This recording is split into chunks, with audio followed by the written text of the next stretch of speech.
Como havia dito a última vez em que compartilhamos, nós dissemos aos irmãos que estaríamos compartilhando por um tempo, não sabíamos quanto exatamente, mas acerca dos precursores que preparam o caminho. E eu não sei quantos estavam aqui ou quantos se lembram, que acho que há 2 ou 3 domingos atrás, eu comecei a falar um pouco sobre isso a partir da vida de João, o batizador, e nós meditamos basicamente na vida de João a partir da profecia de Isaías. Quantos se lembram disso? E aí nós meditamos naquela ocasião um pouco para entender qual é o contexto dessa profecia, de onde surge esse preparador, esse precursor, chamado João. Então, para conhecer o ambiente, para conhecer o contexto profético em que João cresce, se desenvolve, cumpre o seu ministério, aliado àquele que ele anunciou, que é o próprio Cristo, nós precisamos das profecias de Isaías, principalmente de Isaías. Vocês estão aí? As profecias de Isaías é que endossam, embasam o ministério de João. Então nós meditamos um pouco em Isaías 40, os versículos 1 ao 5, e meditamos também em Isaías 61, versículo 1 ao verso 6, se não me engano, unindo essas duas profecias, como Isaías 61, mostrando o cumprimento daquilo que Isaías 40 havia predito, ainda dentro de um contexto profético, ou seja, aquilo estava sendo arremessado para o futuro, mas Isaías 61 já deixa claro que há uma forma de Deus cumprir Isaías 40. E aí nós entendemos que aquilo começa com o espírito profético que repousa sobre que repousa sobre João, que é o espírito de Elias, que continua em Jesus, mas não termina em Jesus. Porque ele vai passar agora, depois do Cristo ressuscitar e enviar o seu Espírito para a igreja, ele vai agora, através da igreja, encher a terra de glória, para que tudo termine novamente em Cristo, porque este é o objetivo final de Deus, é que todas as coisas terminem em Cristo, assim como elas começaram. Então, se eu olho para antes de Gênesis, pastor Clebinho, onde está o propósito eterno de Deus? Em Cristo. E se eu olho para depois de Apocalipse, onde está o propósito eterno de Deus? Em Cristo também. Então, se eu pudesse resumir em uma palavra, qual é o propósito eterno de Deus? É Cristo. Amém? Por isso que só é possível que a terra seja cheia da glória de Deus pelo Espírito de Deus agindo na igreja. E é por isso que não é possível que os discípulos e a igreja de Jesus possam fazer o trabalho que lhes foi confiado antes que o Espírito venha sobre ela. Por quê, irmãos? Porque só é possível produzir glória por um trabalho do Espírito Santo. Vocês estão aí? Então, qual é o meu primeiro encargo ao compartilhar sobre esses precursores que preparam o caminho? É mostrar que João não estava sozinho. Que no mínimo, para começar, João tinha um papel profético para a chegada do Messias, mas que João e o Messias compartilham do mesmo ministério. Então, ao falar de precursores, eu sei, irmãos, eu quero fazer um corte aqui. Eu sei que, quando falamos disso, estamos falando do preparo anterior à própria pessoa messiânica que é Cristo. Isso aconteceu com João e acontecerá de novo nos últimos dias. Ótimo, mas não é sobre esse ponto de vista que eu estou falando. Não é sobre esse ponto de vista que eu estou tratando. Vocês estão aí? Sim? Então eu quero que você preste bastante atenção, porque talvez você se distraia, e se você distrair, a culpa não vai ser do pregador nem do Espírito Santo. É você que vai perder aquilo que Deus está fazendo e falando aqui. Ainda que o pregador seja ruim, irmãos. Mas quando a gente quer arrancar aquilo que Deus preparou para nós, pode nem ter pregador. Pode ser uma criança ou o mais maduro ancião da terra. O que vai definir o quanto nós vamos receber do Senhor é a disposição do nosso coração, não a capacidade de quem fala.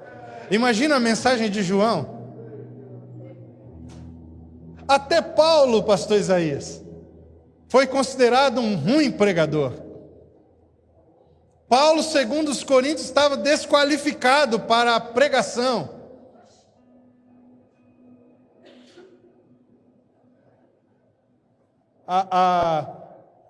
A estrutura artística da pregação de Paulo não satisfazia a intelectualidade grega.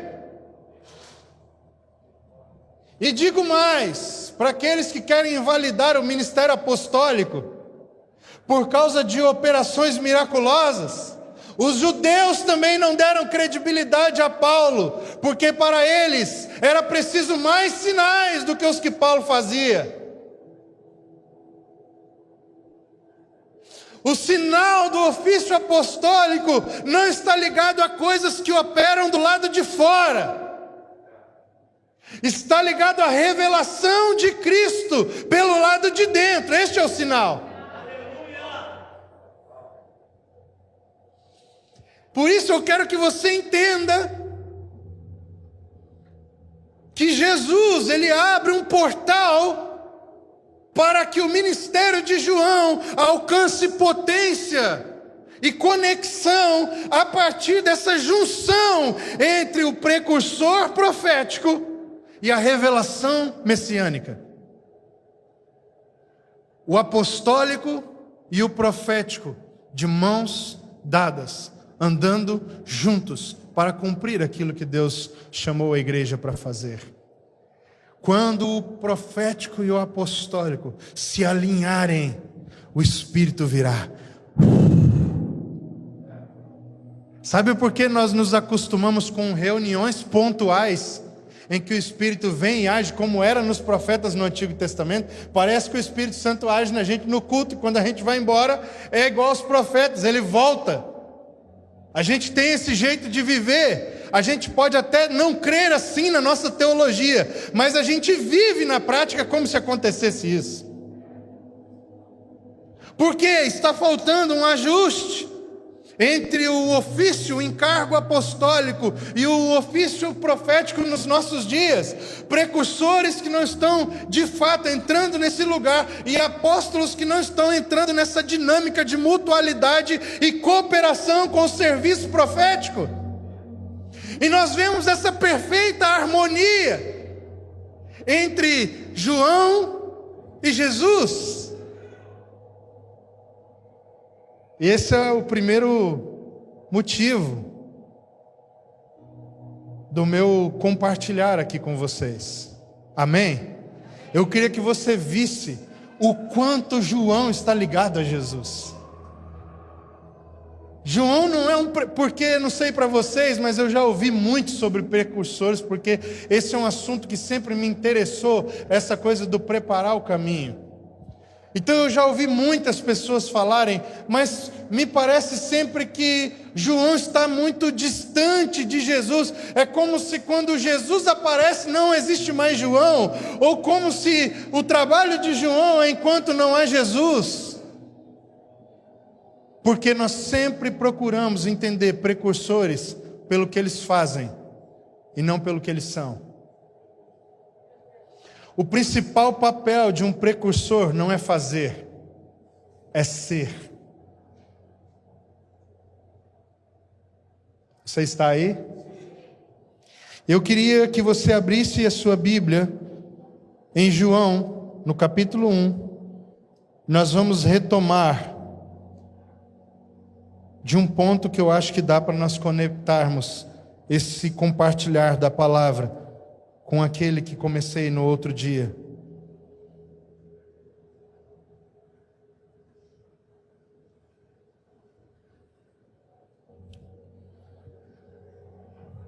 João 1, verso 15. João dá testemunho a respeito dele e exclama: este é o de quem eu disse: o que vem depois de mim tem, contudo, a primazia. Olha que bug. Se ele vem depois de mim, como ele pode ter a primazia? Bugou? Ninguém estava entendendo nada que João estava falando. Porque para Israel, Deus se movia em fases cartesianas, retangulares, e que quando um caixote acabava, tinha um próximo caixote. E a primeira coisa que o Espírito profético, que prepara o caminho messiânico, faz é alterar a configuração da relação de Deus com o seu povo como referência no tempo presente. Aquele que vem depois é antes. O que chega no fim começou primeiro. Então, de João 1 para trás, você entende a cronologia do que Deus fez na história do povo de Israel de uma forma. De João para frente, meu irmão, me desculpe. O tempo foi totalmente reconfigurado. Totalmente mudado, porque o que vem depois já veio antes, já estava, já é. Como alguém que é desde sempre, vem depois. Ou seja, a partir do momento que alguém que é, não era, não só será, mas é, desde sempre e para sempre, vem no tempo presente, o tempo presente é sujeito a ele, porque ele está acima do tempo presente. Por isso Isaías começa a sua profecia sobre o Messias dizendo: Pai da eternidade. Ele é o Pai da eternidade.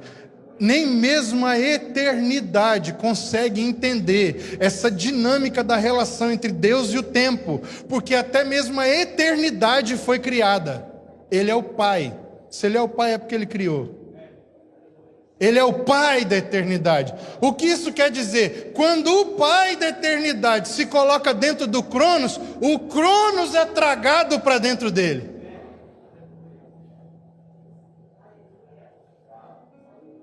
Por isso, na igreja de Cristo, amadurecer não é ter tempo de congregação, mas é ter o Pai da eternidade crescendo dentro de você.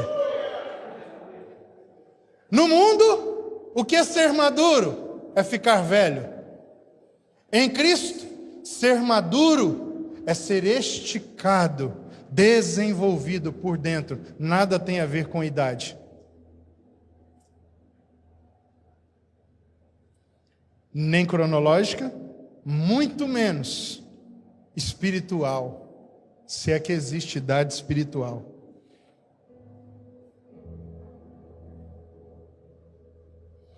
Às vezes as pessoas dizem: eu já vi isso já na igreja, isso passa. Eu já vi isso. Quando eu me converti, eu também era assim. Então as pessoas muitas vezes estão tentando dizer que agora elas amadureceram. Mas muitas vezes o que elas estão dizendo é que elas envelheceram diante de Deus. Elas ficaram ultrapassadas. Elas ficaram para trás. Não acompanharam o mover do Espírito. Porque uma coisa é envelhecer, outra coisa é amadurecer no Espírito, irmão. Tem gente que ficou velho no Espírito, mas continua criança. Na movimentação é antiquado. Não serve mais para o seu tempo. Porque ficou completamente fora de contexto. E agora vive de nostalgias passadas. Como se o Senhor ainda estivesse lá. Não acompanhando o movimento do Espírito. Acreditando que porque estão fazendo a mesma coisa, exatamente como era feita lá do início da sua conversão, eles são maduros. Mas na verdade eles são frios. Eles estão embalsamados. E o fogo do Espírito não está mais operando através deles. E agora eles desestimulam aqueles que estão querendo entrar no fogo.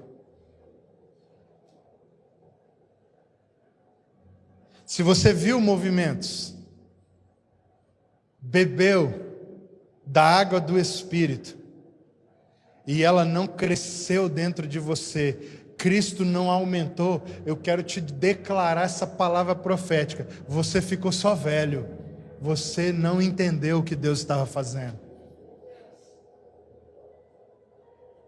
Eu quero te encorajar, meu irmão, minha irmã, você que ficou velho, a recomeçar nessa manhã. Recomece a sua vida no Senhor. Ah, mas eu já pastoreei, eu já liderei, eu já fui obreiro, eu já fiz missões. Esqueça isso, porque talvez isso tudo esteja como um entulho dentro do seu coração, e as cinzas das experiências passadas estejam impedindo de o fogo acender outra vez. Jogue a cinza fora, recomece. Comece de novo. Mas eu tenho 2 anos, 3 anos, já é um velho, já se sente um velho espiritual. Comece de novo. Nunca é tarde para recomeçar no Espírito, irmãos. Talvez é tarde para recomeçar na instituição. Talvez é tarde para recomeçar no teu projeto. Talvez é tarde para recomeçar no planejamento que alguém fez e nos incluiu. Mas nunca é tarde para recomeçar no Espírito.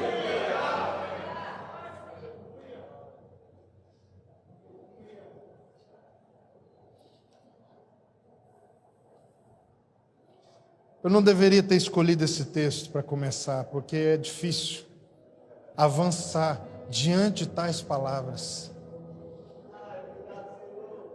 Contudo, ele tem a primazia. Por que, João? Já existia antes de mim. Porque todos nós temos recebido. Calma, João, você não está anunciando o que vai acontecer, você não está anunciando aquele que vem, você não veio preparar o caminho. É porque vocês não entendem. Isso foi até aqui, dele em diante as coisas serão invertidas, serão mudadas. Agora vai ser o inverso, é de dentro para fora, não é mais de fora para dentro. Deus nasceu com um bebê. Como explica isso?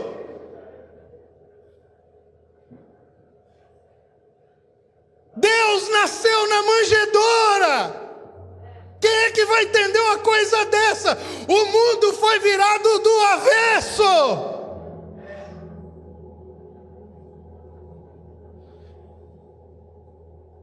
Porque todos nós temos recebido da sua plenitude. Meu Deus, nem veio e já temos recebido. E graça sobre graça. Porque a lei foi dada por intermédio de Moisés. A graça e a verdade vieram por meio de Jesus Cristo. Ninguém jamais viu a Deus, o Deus unigênito que está no seio do Pai, é quem o revelou. Este foi o testemunho de João quando os judeus lhe enviaram de Jerusalém sacerdotes e levitas para lhe perguntarem: quem és tu? Ele confessou e não negou, confessou: eu não sou o Cristo. Então lhe perguntaram: quem és, pois? És tu Elias? Ele disse: não sou. És tu o profeta? Respondeu: não. Por quê? Porque nós temos a necessidade de reconhecer as pessoas pelos seus títulos. Mas João, ele estava fora disso, cara. João, ele estava em outra perspectiva da inversão de todas as coisas. Então quem João é? A voz. Porque tem muito profeta que está sem ser voz daquele que está no deserto. Tem muito profeta, e agora eu já salto para os nossos dias, que inclusive é a voz do templo em que Deus não estava mais nele. A voz deles é voz de comércio. A voz dele é voz de jogatina espiritual. A voz dele é a voz do covil de salteadores. O movimento que ele representa não é o movimento do deserto, é o movimento dos templos suntuosos. Então, é difícil identificar João. Por quê, Ada? E eu não creio aqui que João tivesse um estigma de rejeição do título do ofício profético, não é isso.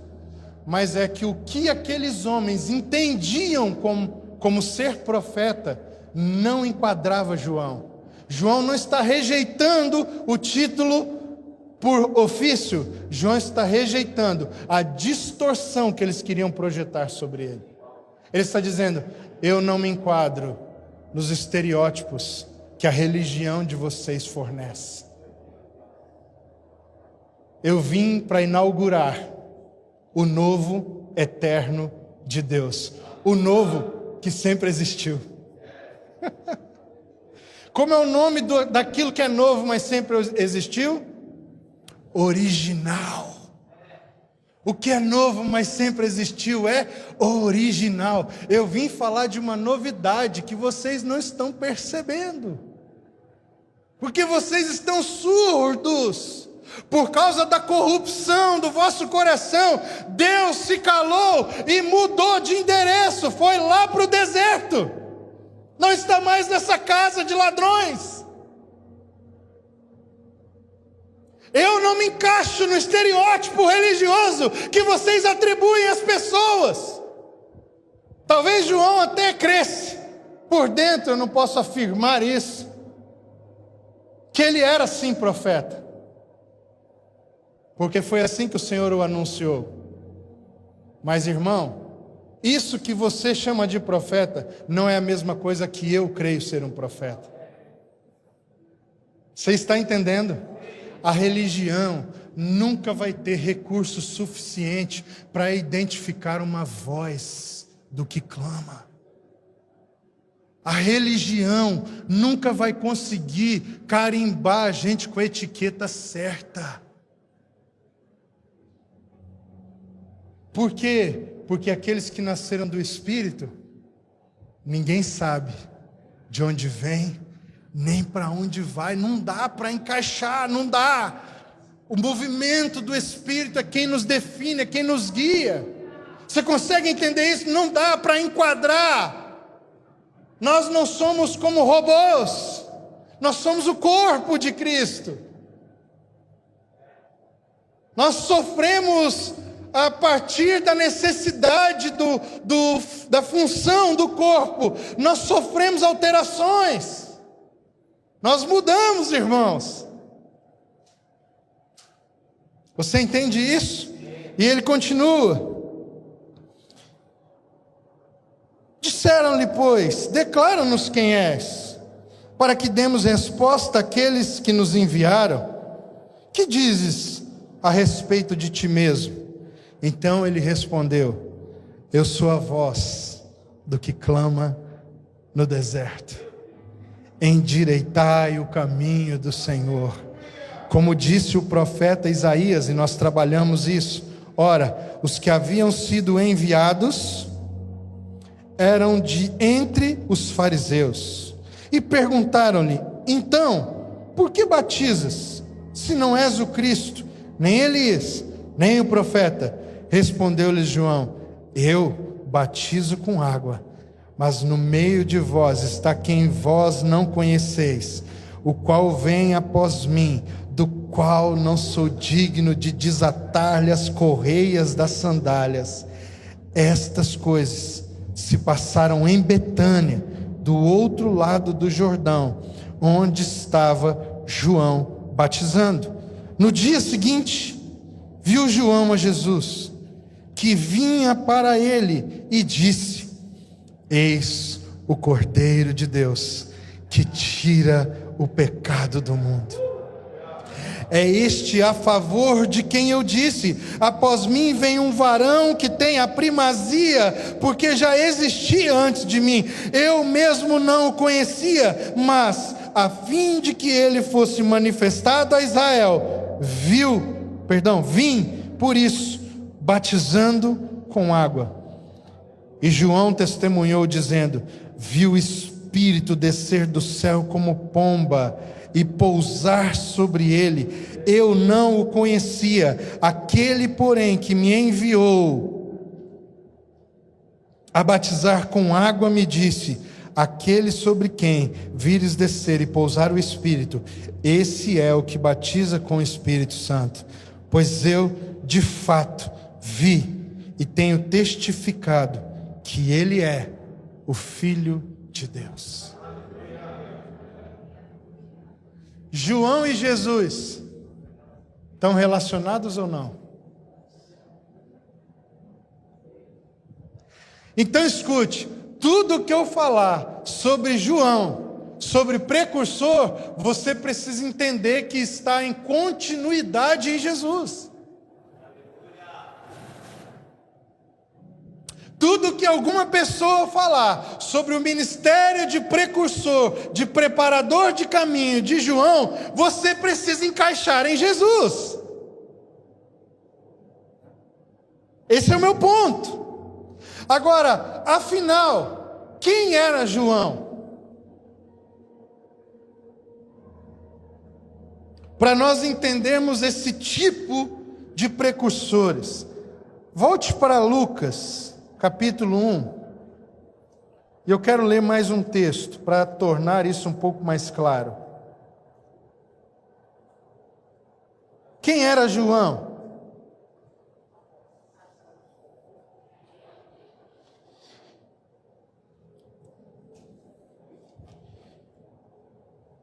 Nos dias, Lucas 1:5, nos dias de Herodes, rei da Judéia, houve um sacerdote chamado Zacarias, do turno de Abias.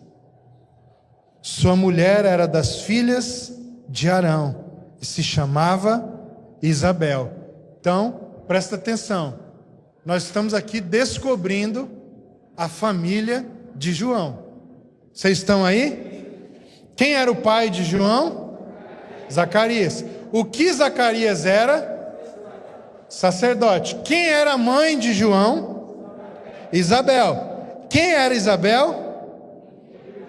Filha de Arão. Então, ele era filho de um sacerdote com uma descendente direta de Arão. E de onde eram os sumos sacerdotes?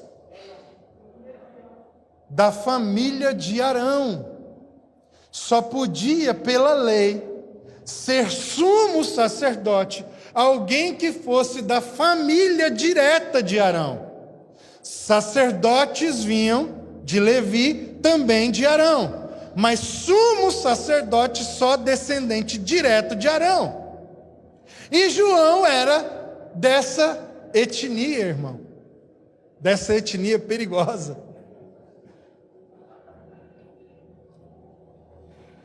Vocês estão aí? Ambos eram justos diante de Deus. Uau! Sabe quem disse isso? Deus.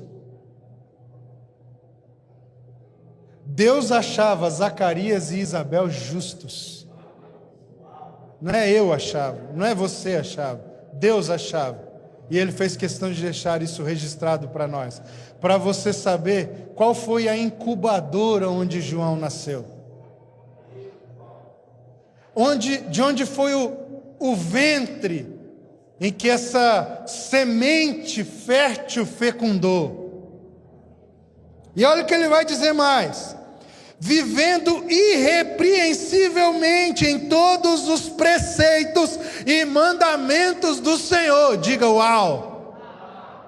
Diga uau. Irrepreensivelmente. Irrepreensivelmente. Em alguns preceitos e mandamentos? Não. Em todos os preceitos e mandamentos do Senhor. E não tinham filhos, porque Isabel era estéril, sendo eles avançado em dias. Continue. Ora, aconteceu que, escute isso, exercendo ele diante de Deus o sacerdócio, na ordem do seu turno, coube-lhe por sorte, segundo o costume sacerdotal, entrar no santuário do Senhor para queimar o incenso. E durante esse tempo, toda a multidão do povo permanecia da parte de fora orando. Esse é o pai de João. Quem era o pai de João? Zacarias. O que Zacarias era? Sacerdote. E o que ele estava fazendo? Queimando incenso diante do Senhor. João não é um alienígena que nasceu por acaso. João não foi escolhido por ser João. João foi escolhido por causa da casa do seu pai.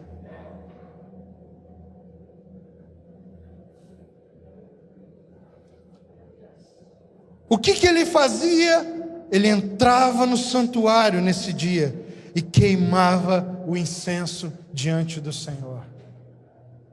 Nós sabemos, Ada, que queimar incenso é uma figura para a intercessão. Nesse período nós estamos falando de holocaustos, de adoração ao Senhor. Nós estamos falando de sacrifícios que envolvem toda a dinâmica do templo. Mas queimar incenso em toda a Bíblia é uma figura para a intercessão. Então, se eu pudesse usar aqui da liberdade para propor o que significa o que Zacarias estava fazendo, se ele era justo, irrepreensível em todos os preceitos e mandamentos do Senhor, o que esse homem sacerdote estava fazendo? Ele estava posicionado no lugar de intercessão. Ei, que tipo de ventre É propício para gerar uma voz que clama.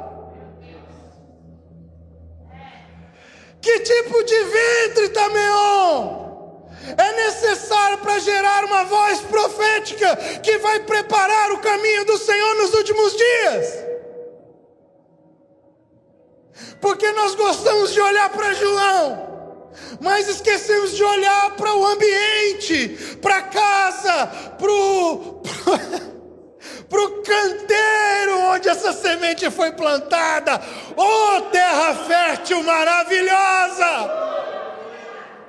O que foi que regou você? As lágrimas do meu velho pai sacerdote. O que foi que despertou você para ser a resposta? O meu papai. Porque quando Deus não falava mais, por causa da corrupção do povo, ele continuava posicionado no lugar de intercessão. Porque Isaías viu isso, olha as conexões. Porque Isaías viu isso e profetizou isso. Porque quando a nação estava corrompida pelo rei leproso, ele não desistiu, ele entrou no santuário. Então ele teve uma visão do trono de Deus. Porque um garoto de 14 anos não desistiu de acender o incenso. Porque foi Isaías que viu, Roberta. Porque o que Isaías viu era fruto do que o que Isaías era. Isaías viu o que ele era. Isaías viu o que ele fez. Isaías viu o que o Senhor lhe chamou para fazer. E ele só foi chamado porque ele acendeu incenso quando todos estavam fora da casa de Deus. Isaías 6. Lê. Vocês estão me olhando atordoado. Parece que você não conhece a visão de Isaías 6. Lê mais alto. Lê igual você fala comigo lá em casa, meu bem. Eu vi o Senhor. Porque ele viu o Senhor. Porque ele estava indo para o lugar de onde todos estavam fugindo, Rafa. O templo se corrompeu, Deus não mora mais aí, porque o rei da nossa nação profanou o templo do Senhor quando ele entrou e quis fazer o quê? O que ele quis fazer? Ele não podia, mas o menino Isaías podia, meu irmão. E foi o que ele viu? A voz do que clama no deserto. E por que a voz que clama no deserto foi João? Porque o pai de João, Deus não falava mais lá, tinha 400 anos, mas ele insistiu em se levantar no lugar de intercessão. Fala conosco, Senhor. Não nos deixe sem ouvir a sua voz. Nós temos saudades de ouvir a voz do Senhor quando o Senhor falava conosco. Uau!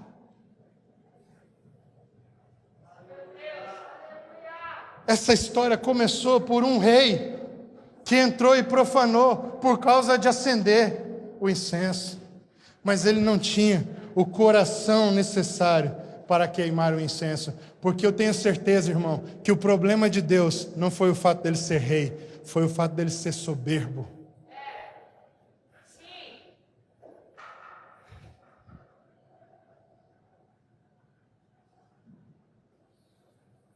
A nação fica taxada como uma nação leprosa por causa do seu rei. Mas Isaías, o menininho chamado por Deus, continuava levando seu incenso no templo. O que ele viu? Ele viu um homem que era a resposta do seu pai, que continuaria acendendo incenso. E o que João fazia? Ardia e iluminava. Sabe, irmãos, a primeira pergunta que eu queria fazer a vocês é: onde estão homens e mulheres que, contra toda a esperança e expectativa dos dias em que estamos vivendo, vão continuar acendendo incenso na casa de Deus. Eu não sei se eu vou participar daquilo que Deus vai fazer, mas eu quero contribuir. E se eu posso contribuir com o meu ventre, que seja a partir de mim, que voz ou vozes proféticas sejam levantadas, que eu seja aquele que rega o canteiro com as minhas lágrimas, que adube o canteiro com a minha morte diariamente, porque adubo é morte. E eu inclusive acredito que é por isso que Paulo fala que considero eu tudo como um esterco. É adubo. Qual é o adubo de Paulo? Aquilo que ele morreu. O que ele morreu, o que ele renunciou, o que ele abriu mão, fertiliza aquilo que Deus quer fazer nascer. E eu acho que é assim que Zacarias regou. Por quê? Porque, Rafa, no dia em que tinha 2 sumos sacerdotes, o que leva você a ser fiel no seu turno, se todos os outros estão comprometidos?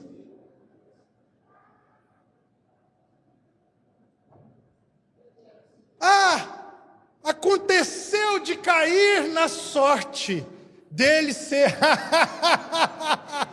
Deixa eu dizer algo para você aqui, irmão. Se você acredita em sorte, eu não sei, mas eu quero te fazer uma declaração aqui muito espiritual. Sabe quem é que mais tem sorte na face da terra? Aqueles que acendem o incenso diante do Senhor. A sorte é maior para eles, irmão. Parece que as coisas acontecem na vida deles, através deles, porque eles estão posicionados, não é porque jogaram dados. Quer aumentar sua sorte? Se posicione.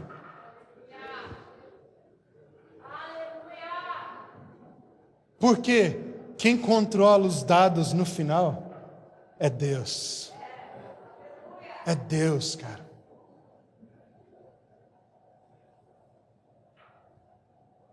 Você entende isso? Agora, por que, Roberta? Zacarias orava e acendia o incenso. Por quê?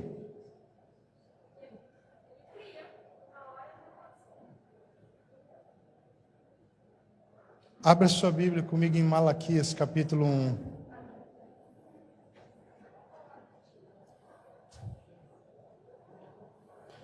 Eu vou te mostrar por que Zacarias acendia o incenso e orava. Quem se lembra do livro de Zacarias? O que é a profecia de Zacarias? Alguém resume para mim, por favor. Os yeshivazos de plantão. O que é a profecia de Malaquias, perdão? Explica isso melhor.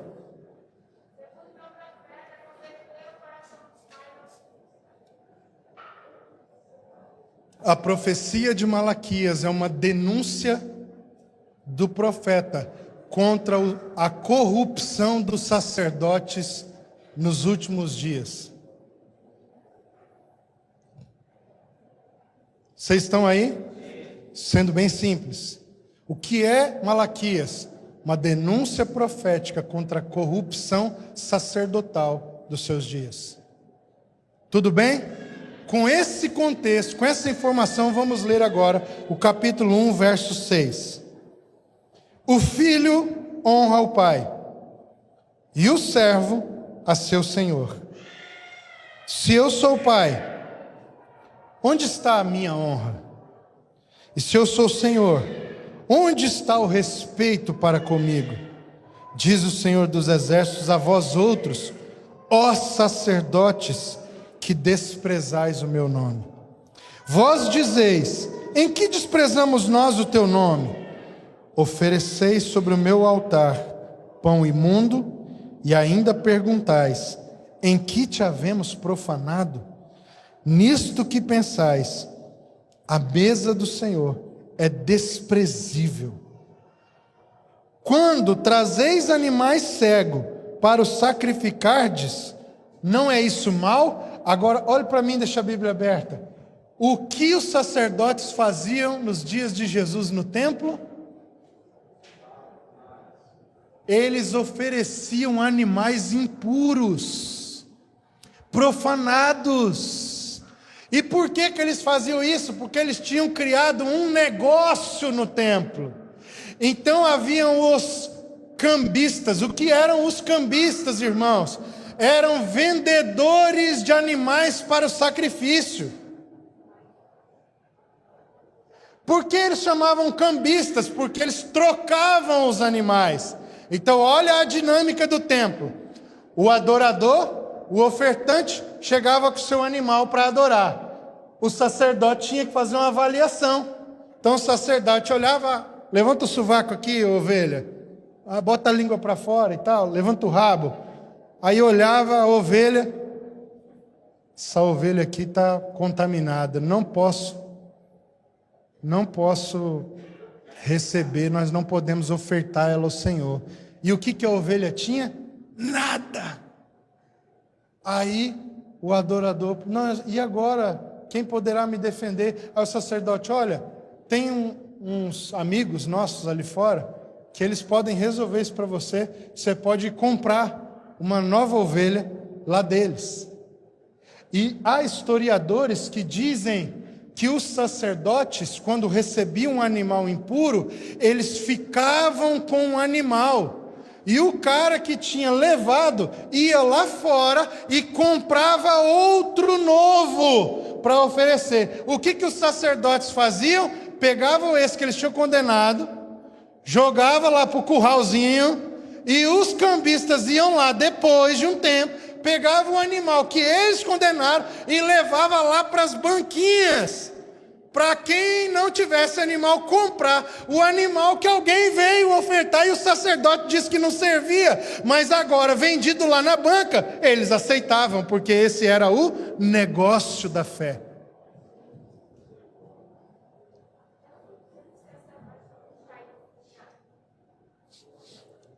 Imagina a cena. Onde isso começou? Lá nos dias de Malaquias, meu irmão. Isso já estava acontecendo, Fabinho. Passou 400 anos, cara. E eles estavam ainda nas mesmas práticas. Olha o que o Senhor vai continuar dizendo. Acompanha comigo. Ora. Não, perdão, verso 8, parte B. E quando trazeis o coxo ou o enfermo, não é isso mal? O Senhor está falando do sacrifício que eles levavam. Ora, apresenta-o ao teu governador. Acaso terá ele agrado em ti e te será favorável? Diz o Senhor dos Exércitos. Agora, escute isso. Agora, pois, suplicai o favor de Deus, que nos conceda a sua graça. Deus está falando isso para quem?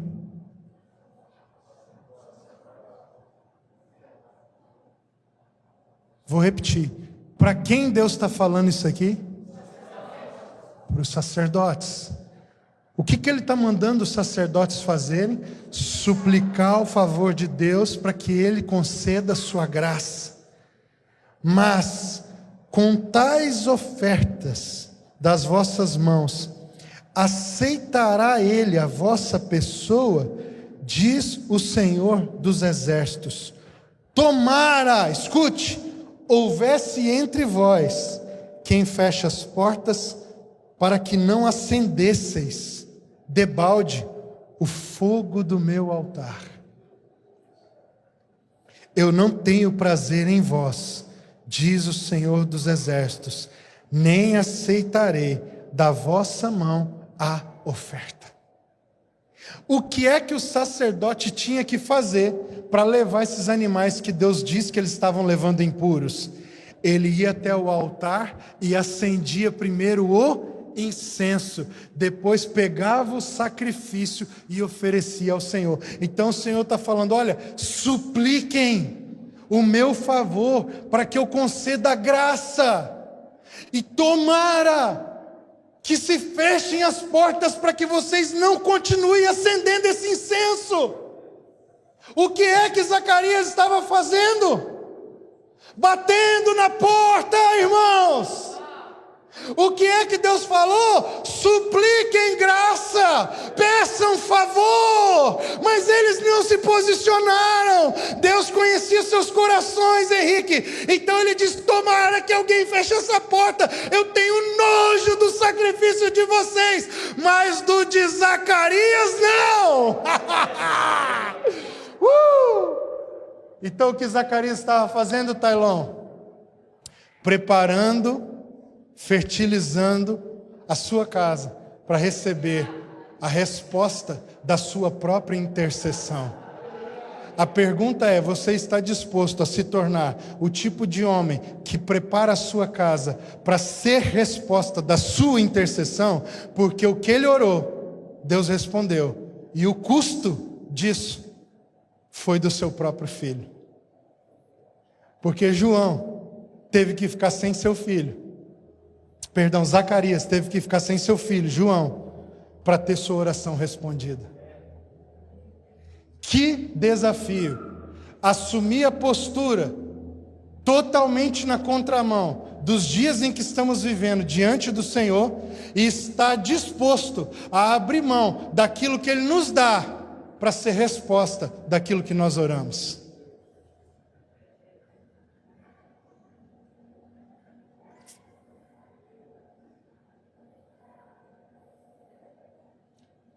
No dia em que ele clamou, a sua voz ecoou. No dia em que ele foi ouvido, a sua voz se calou. Por quê? Deus estava pregando uma peça nele. A resposta que eu estou enviando para você é a voz, mas isso te custará a sua voz. Você está disposto a ficar sem voz para que Deus gere a sua voz?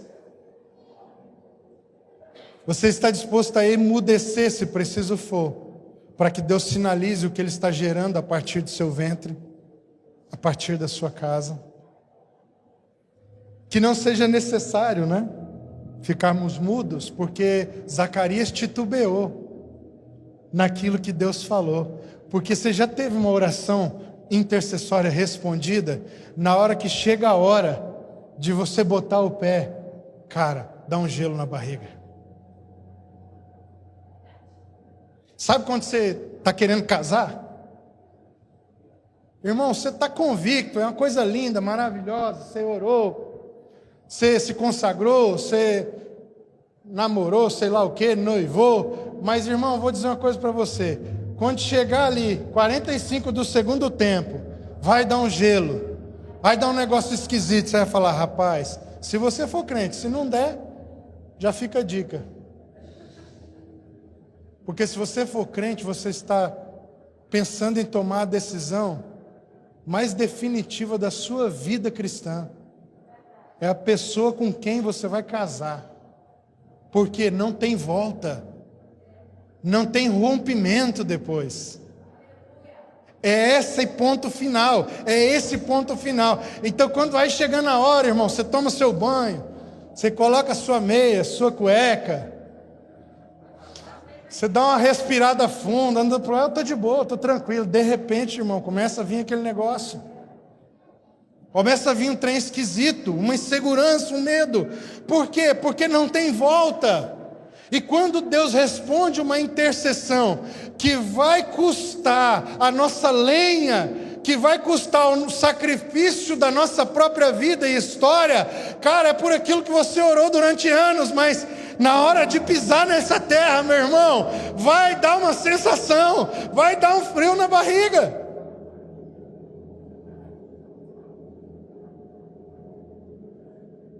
É assim ou não é assim, Alisson? É assim ou não é assim, Ada? Rafa, é assim ou não é assim?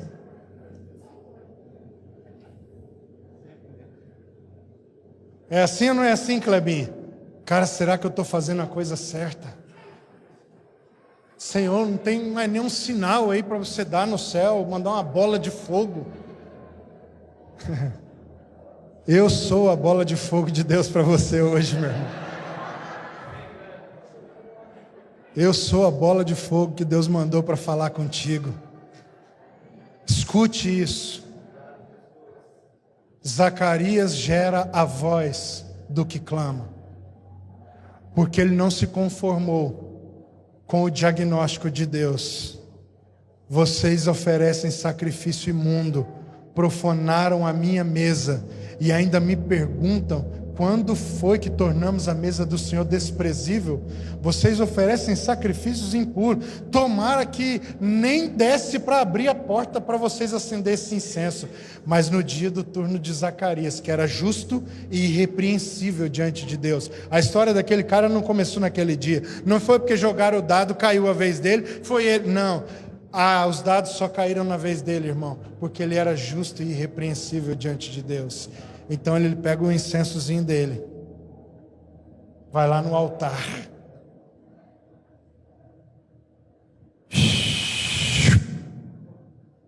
coloca, se dobra e começa a clamar: Senhor, concede-nos a tua graça. Senhor, que saudades de ouvir a sua voz. Como os nossos antepassados falavam que o Senhor bradava por meio dos profetas, que o Senhor falava por meio da sua palavra. Senhor, que saudade de ouvir a sua voz. De repente o anjo do Senhor se coloca ao lado de Zacarias. Qual era o problema de Deus, Fábio? O sacrifício dos sacerdotes. Por isso Deus se calou. O que ele não queria que fosse feito, acendesse o incenso. O que Zacarias foi fazer? Acender o incenso e clamar o que Deus disse que era para os sacerdotes clamar, mas que eles não haviam clamado, até chegar o turno desse cara. Será que foi Deus que disse que o prazo de silêncio seria 400 anos? Ou será que durou 400 anos? Porque Zacarias, não teve um Zacarias antes dele. Deus tem pressa? Deus tem algum aperto por causa da cronologia? 400 anos, ou 3 dias, ou 2 dias para Deus? Você entende isso? Você consegue compreender? Deus determinou que seria 400 anos, ou é porque Zacarias demorou 400 anos para se levantar? Se Zacarias tivesse se posicionado com 50 anos de silêncio, será que o Senhor não voltaria a falar? Sendo que ele disse que não resiste ao coração quebrantado, ao espírito. Se ele não resiste, como é que ele não ia falar, irmão? Em Gênesis 18, irmão, Deus está indo com 2 anjos, 2 guarda-costas, destruir Sodoma. Mas ele fala: vamos dar uma passadinha ali na casa do meu amigo Abraão. Aí, cara, Abraão põe uma mesa, mata um carneiro, meio da tarde, final da tarde, faz uma janta de café da tarde, né? Olha que maravilha. Coloca uma mesa, eu imagino que tinha ovo mexido, né? Pão torrado, tal, frutas, iogurte, açaí, né? Carneiro assado na brasa, guisado, aquela coisa toda. Aí chama Deus: ô Senhor, senta aqui comigo embaixo de uma árvore, é tipo um piquenique, cara. Carvalhal de mangue, é um bosque. Senta aqui comigo, Senhor, de tarde eu gosto de vir para cá meditar. Fica à vontade. Aí Deus come, se alimenta, coisa linda, os anjos acho que comem também. Tá palitando o dente, falou: Abraão, obrigado, Pai do Senhor, tenho que ir agora. Quando ele vai indo, Abraão: ei, Senhor, o que você veio fazer? A Bíblia diz que Deus fala: poderia eu esconder de Abraão o que eu vou fazer? Como é que eu vou esconder de Abraão, cara? Porque Abraão, ó, acende incenso, cara. Esse cara estava com o incenso dele queimando 24 horas.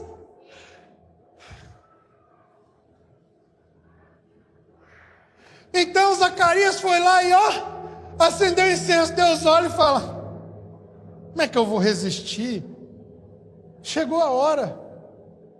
Essa é a casa, essa é a postura, esse é o ventre de quem eu farei vir a voz do que clama. Você entende isso? Você consegue compreender isso, meu irmão? Agora, quando nós olhamos para João, e eu quero finalizar aqui, nós vamos observar mais dois detalhes da vida de João, bem simples, porque eu quero que você entenda, porque nós vamos avançar sobre isso nos próximos dias. Eu preciso preparar esse caminho aqui.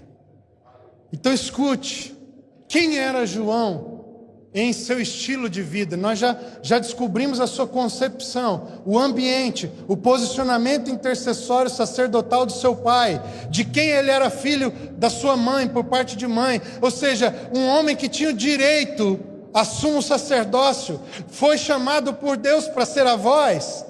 E aí, quando João nasce e ele começa a ser preparado, eu não vou considerar aqui o episódio em que Jesus e João se encontram ainda no ventre de suas mães, e a Bíblia diz que ele é cheio do Espírito já no ventre.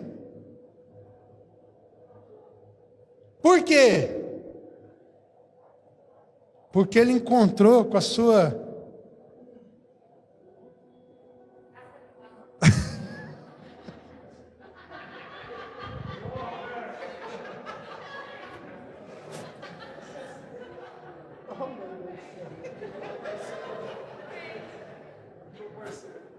Não tem nenhuma chance disso significar nenhum palavrão não, né? João encontrou seu casca de bala. Ele remexeu dentro do ventre. Agora te pergunto, que tipo de casa gerou Jesus?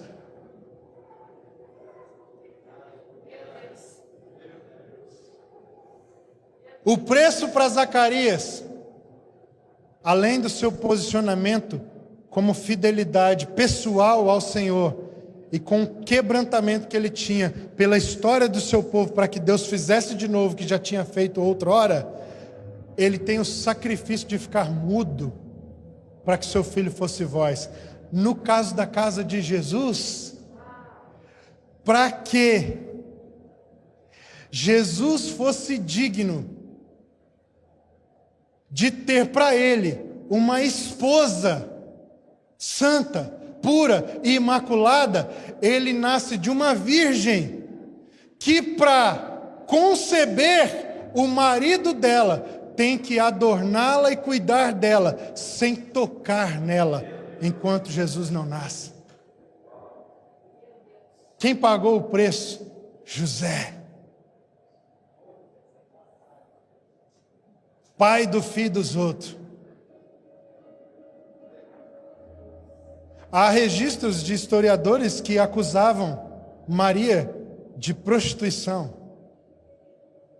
porque ela ficou grávida antes de ser desposada. Não teve lua de mel, não teve casamento. E José era o corno, pai adotivo do filho dos outros. Olha o ambiente. Agora, quem é que estaria disposto a falar assim, eu? Pode gerar aqui na minha esposa. Eu abro mão dos meus direitos como marido. Eu assumo as responsabilidades com esse filho. Eu dedicarei a minha vida a formar nesse menino o teu caráter. Mesmo ficando só com o vexame, só com a vergonha, só com o custo. Você entende? Eles eram primos. Eu acho que essa família tinha alguma coisa, irmão. Tinha alguma coisa de Deus nessa família. Entende? As coisas não acontecem do nada. Tem uma história. Nós podemos fazer parte da história que Deus está escrevendo, mas o incenso tem que estar aceso. Temos temos que ser achados justos e irrepreensíveis. É preciso andar em santidade, cara. Por quê? Porque João, para cumprir o que ele precisava cumprir, ele teria que ser um nazireu.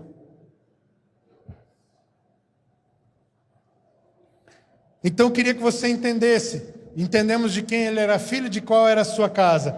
E agora eu vou dar um salto. Por quê? Porque João era um nazireu. Que tipo de roupa João usava? Vamos ler Mateus. Mateus 3. Verso 4. Usava João vestes de pelos de camelo e um cinto de couro, e a sua alimentação eram gafanhotos e mel silvestres. Segundo Reis, capítulo 1, verso 8. Eles lhe responderam: era homem vestido de pelos, com os lombos cingidos de um cinto de couro. Então disse ele: é Elias, o tesbita. Por que João se vestia como se vestia? Por causa do propósito que ele representava. Agora, se você quiser entender melhor, anote e leia na sua casa Êxodo capítulo 28. Porque em Êxodo capítulo 28, você vai ver a descrição das vestes do sumo sacerdote. E eu queria que você lesse com olhos espirituais. Porque se você ler com olhos espirituais, o que você vai achar, encontrar, é que as vestes de sumo sacerdotes eram uma veste especial, determinada pelo próprio Deus, diferente de todas as outras vestimentas dos ofícios que existiam, assim como as roupas de João e a sua comida. Ou seja, Ada, o que é que Deus está mostrando através de João? Um novo padrão sacerdotal. Como esse padrão ele era identificado? Novas roupas, nova dieta, um novo estilo de vida no deserto. Então o que é que o Senhor está chamando de precursor? Um novo padrão sacerdotal. Quem são os precursores que preparam o caminho? São um novo padrão sacerdotal, preparado por Deus para andar em harmonia com o ministério de Cristo. Você está aí? Abra sua Bíblia em Isaías 35, e eu vou ler alguns textos agora, para a gente encerrar, como havia falado. Isaías 35, eu quero conectar essas profecias agora, para a gente encerrar isso. Olha o que diz aqui, Isaías 35. O deserto e a terra se alegrarão, o ermo exultará e florescerá como o narciso, florescerá abundantemente, jubilará de alegria e exultará. Deu-se-lhes a glória do Líbano, o esplendor do Carmelo e de Sarão. Eles verão a glória do Senhor, o esplendor do nosso Deus. Fortalecei as mãos frouxas e firmai os joelhos vacilantes. Dizei aos desalentados de coração: sede fortes, não temais, eis o vosso Deus. A vingança vem, a retribuição de Deus, Ele vem e vos salvará. Então se abrirão os olhos dos cegos, e se desimpedirão dos ouvidos dos surdos. Os coxos saltarão como servos, e a língua dos mudos cantará. Pois águas arrebentarão no deserto, e ribeiros no ermo. A areia embraseada se transformará em lagos, e a terra sedenta em mananciais de águas. Onde outrora viviam os chacais, crescerá a erva com canas e juncos. E ali haverá bom caminho, caminho que se chamará o caminho santo.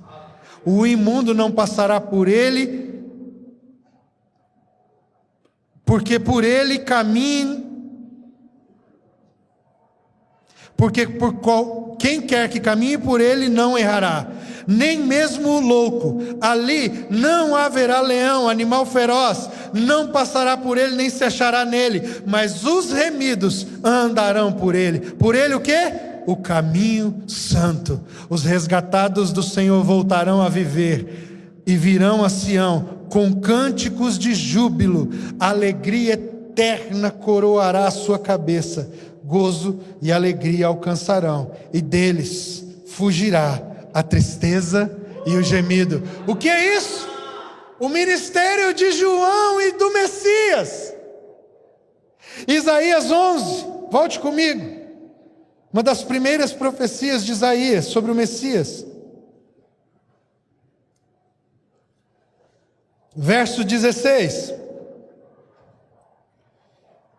Haverá um caminho plano para o restante do seu povo que for deixado da Assíria, como houve para Israel no dia em que subiu da terra do Egito. Isaías 32.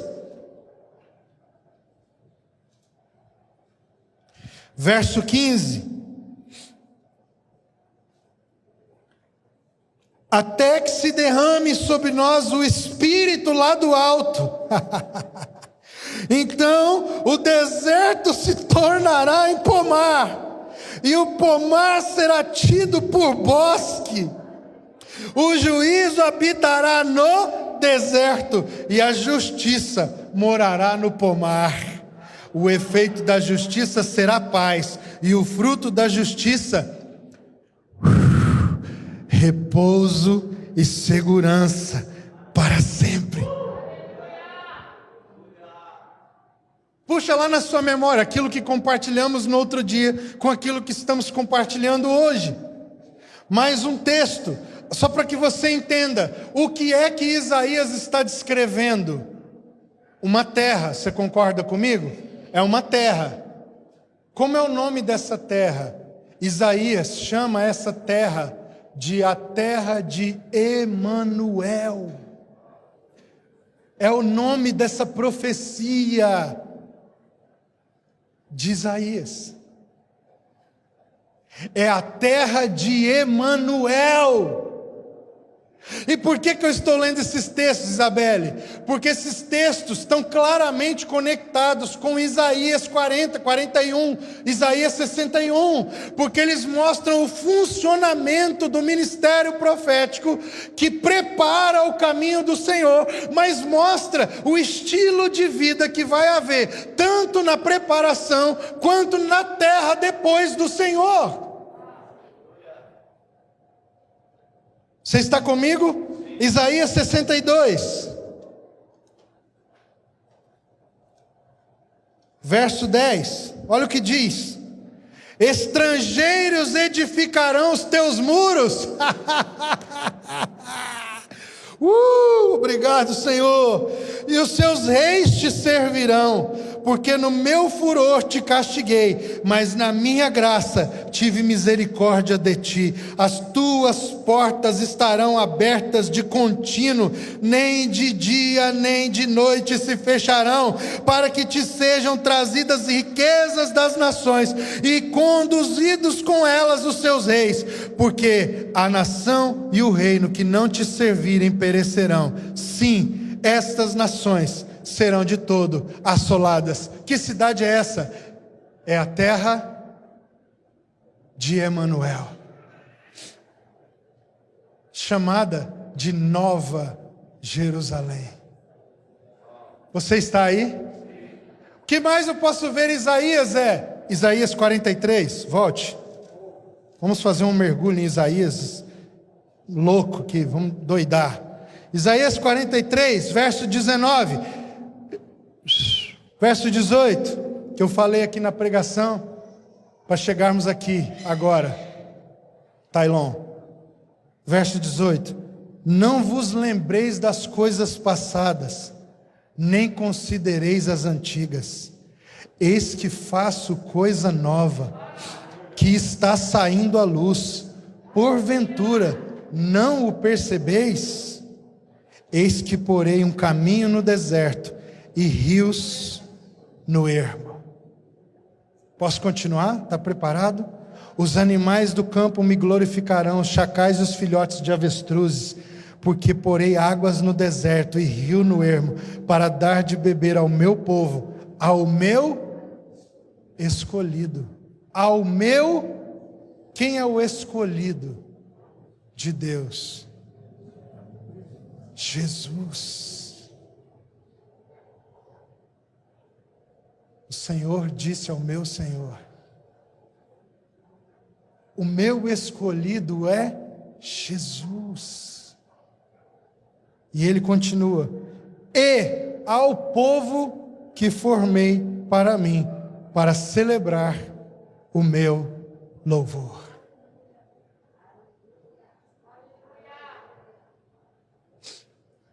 Essa é uma palavra para João? Sim. Essa é uma palavra para o povo de Deus? Sim. Mas só é para João, para o povo de Deus, para a igreja, para todo mundo que quiser participar disso, se primeiro for palavra de Deus para Jesus. Sendo em Jesus e enxertado nele, pode ser para todos nós. E por fim, Isaías 57. Olha o que o profeta diz. Verso 14. Dir-se-á: aterrai, aterrai, preparai o caminho, tirai os tropeços do caminho do meu povo, porque assim diz o alto, o sublime, que habita a eternidade, o qual tem o nome de santo. Habito o alto e o santo lugar, mas habito também com o contrito e abatido de espírito, para vivificar o espírito dos abatidos e vivificar o coração dos contritos. É por isso que o Senhor continua chamando precursores para prepararem o caminho, porque Ele continua desejando habitar entre os quebrados, os prostrados, os humildes, os cansados, os pobres, aqueles que estão humilhados diante da sua face. O Senhor não se esqueceu daquele que foi injustiçado, daquele que foi vítima de violência. O Senhor não abandonou aqueles que estão à margem. Pelo contrário, Ele deseja fazer o seu rio brotar no deserto. E Ele fará isso por meio dos seus precursores. Queria que você ficasse de pé em nome de Jesus.